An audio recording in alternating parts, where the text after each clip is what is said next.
All right, what's going on, everybody? Thanks for joining. Hope you're doing great. Hope you're having a great night. And when I do take a step back and consider effing my own face, I can't help but be blown away by the simple fact that we are actually watching new Game of Thrones series. When we all watched the end of the original series, we all thought that we were absolutely no way that we could be passionately watching this stuff again. We'd actually be here wondering about the fate of these characters and what drives them to succeed, and then wanting more and more. For some reason, Game of Thrones was able to survive, and that's something that we could analyze forever. But it's just something that I did want to point out how funny it is. So anyway, what about you? Yeah, I love this episode. Brutal. Good stuff. And happy President's Day for those that are out there celebrating. Yes. If for no other reason than at least our presidents were able to provide those people with a day off, if nothing else, since they haven't provided us with anything for a long time. I would like to report that none of our presidents in the past have died through the blunt force trauma like in this show. They all died of old age, natural causes. When they should be in it. No, I'm just kidding. No. they should have had blunt force trauma, but no. And so in my opinion, there were so many great parts about this episode, but the most brilliant was the wake up moment, and we'll get to that in just a moment. But Dunk returning from his slumber in the flashback, and of course everybody had issues with the flashback and how silly it was at times. And this was the first meme that I put up when the shit part's done, the shit part. So it did make me think about how don't get us wrong, I think everybody had kind of a reaction to it. At least I sure did, because so many times we're subverted into believing that they has to be led around by someone else. And I think the simple fact there is that or at least just again my opinion is that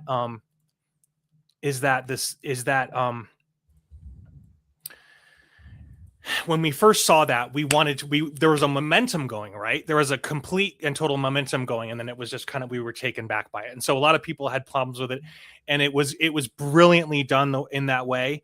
But again, I just prefer a dude.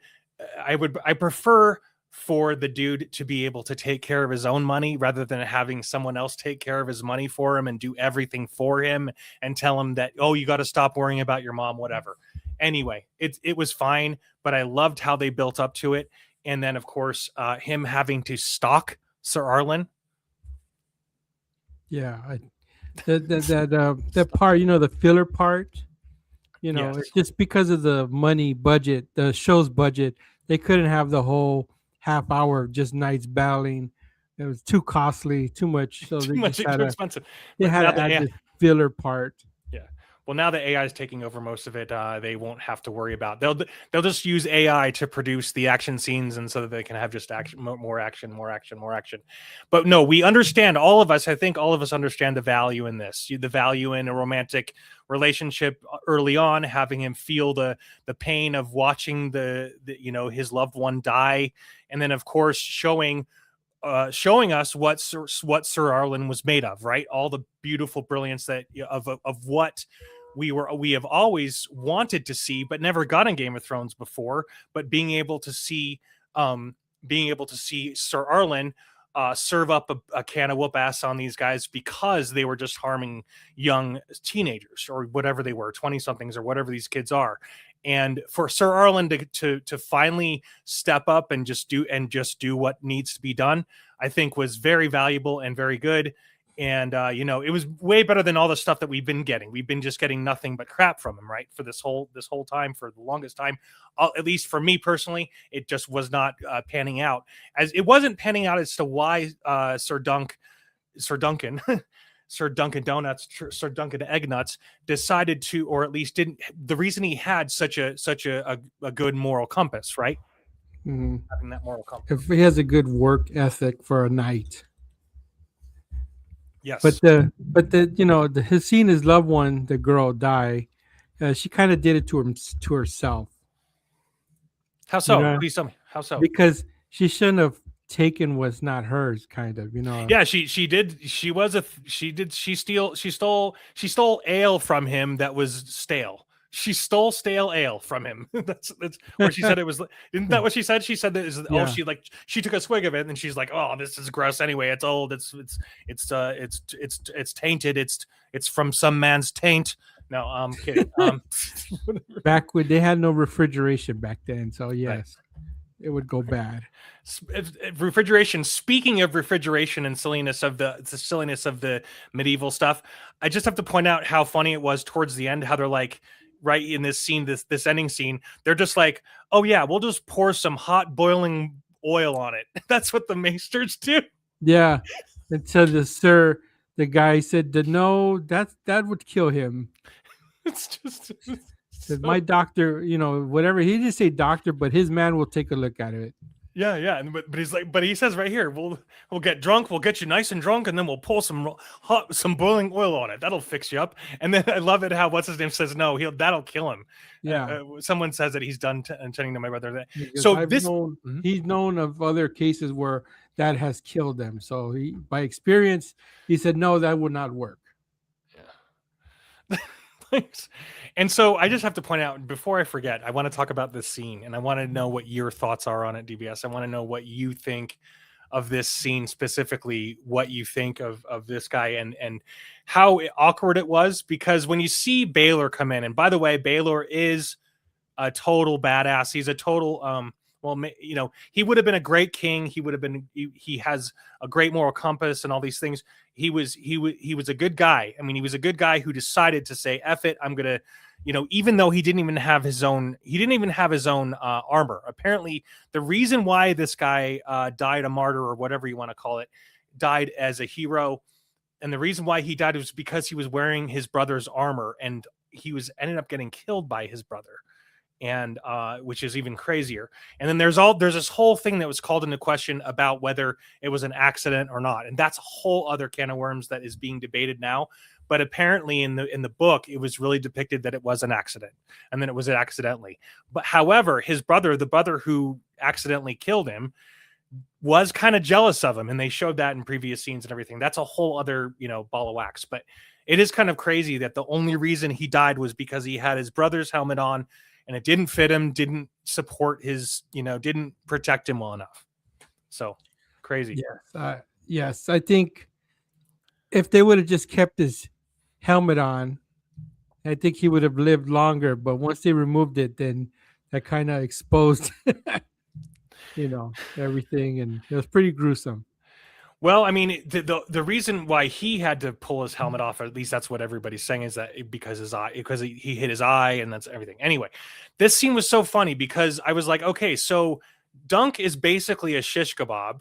He's got probably about 7 or 8 holes in just his torso alone, let alone wherever other holes in him, whatever holes that have been created from this dude, and as they're tending to the king or to the prince, to Prince Baylor, it was kind of funny. I was like, it was kind of showing us who everybody prioritizes. They prioritize the ones who the higher up, the higher born people, etc. But it's just kind of funny how it made me think, what's going on here? They're just basically deciding, even though Dunk is lying here like this, pretty practically bleeding to death, could bleed out in this situation if it was a real situation, but just them attending to the prince. But it's the whole thing is turned on its head. At least my brain was turned upside down when we saw that he was, half of the inside of his head is gone. So just crazy stuff.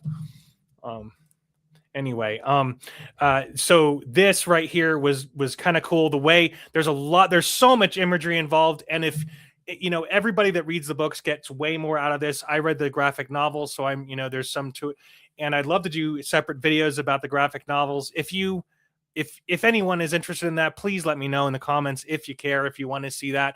I absolutely love this story, and I love this world, and I love the people in it, love the characters, and I love to learn more about them. So point is that we had this here. So let's listen to a tiny bit of Charlie from Emergency Awesome about it.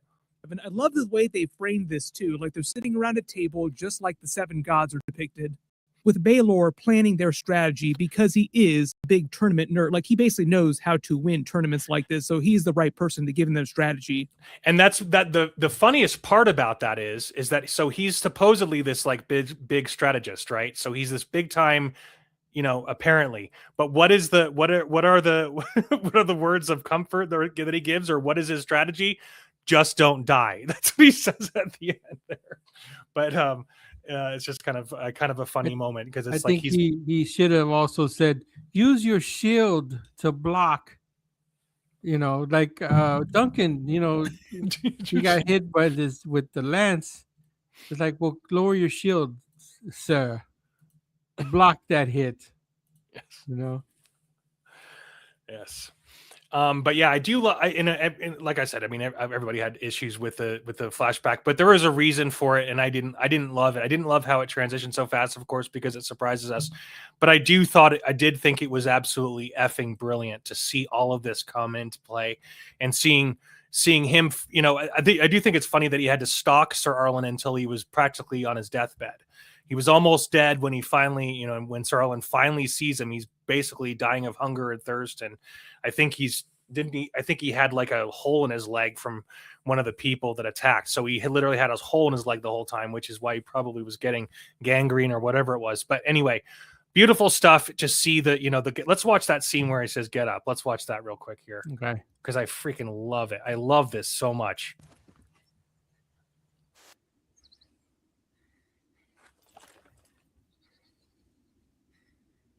Get up. And it's just beautifully done. That's high art, man. I don't care what you think. That's high art right there. That is the Westeros high art. So, anyway, I do love how we get bloody face over here. And it's good to see. It was great to see him finally get his ass kicked because he was such an asshole. And it would be good to see, hopefully, these two develop a friendship. Hopefully that he wins him over somehow, or somehow they become friends after that. It's like the best friends are built from shit like this, right? The best friends are constructed, they're conjured up, they are made. Best friends are made from this stuff. Anyway, I just love the episode. I do love how this is going. I mean, that was pretty much. Oh yeah, we have to laugh at a couple of memes, but I mean, so let's see. I do have an analysis here, but real quick. Okay, so I just wanted to talk about the people who died. So we have Baelor, of course, Prince Baelor Targaryen. He would have been a great king, and so hats off to him, and moment of silence for him as a character. He would have been a great character, but died terribly. The only other two people were Humphrey Beesbury and Humphrey Harding. Those are the other two who passed away, who got killed in this whole debacle. So out of 14 people, only 3 died, which is not bad, right? That's not bad. Not bad. Not bad at all. Considering that all of them could have died if they let it keep going, and if that son of a bee sting, Prince, I forgot his name. What is the jerk? Even Prince Baelor, the one that died, even modern medicine couldn't have been able to save him. He took way too much damage. Yeah. Let alone the hot boiling oil, right? Yeah. Anyway, I'm good with that. What are you good? Yeah. I'm good. I think I'm good. I just anyway, although a lot of people said that this was the shit part, I think it was for the first 2 or 3 minutes of this, because again, we just want to see a dude just accomplish shit by himself instead of being led around by someone. That's just my opinion. But let's leave with this meme real quick. This is an unrelated thing, but it's hilarious about the Snow White thing. Apparently, Disney loses 170 billion. That's a million. 170 million. As they should. And I hope their action figure loses more money. Action figure. So this is just, it's great. So now we have. If we could have that Snow White, but we could make it Snow White Lines and put that song White Lines, we'd have her doing some Snow White lines. Just salvage this mess here.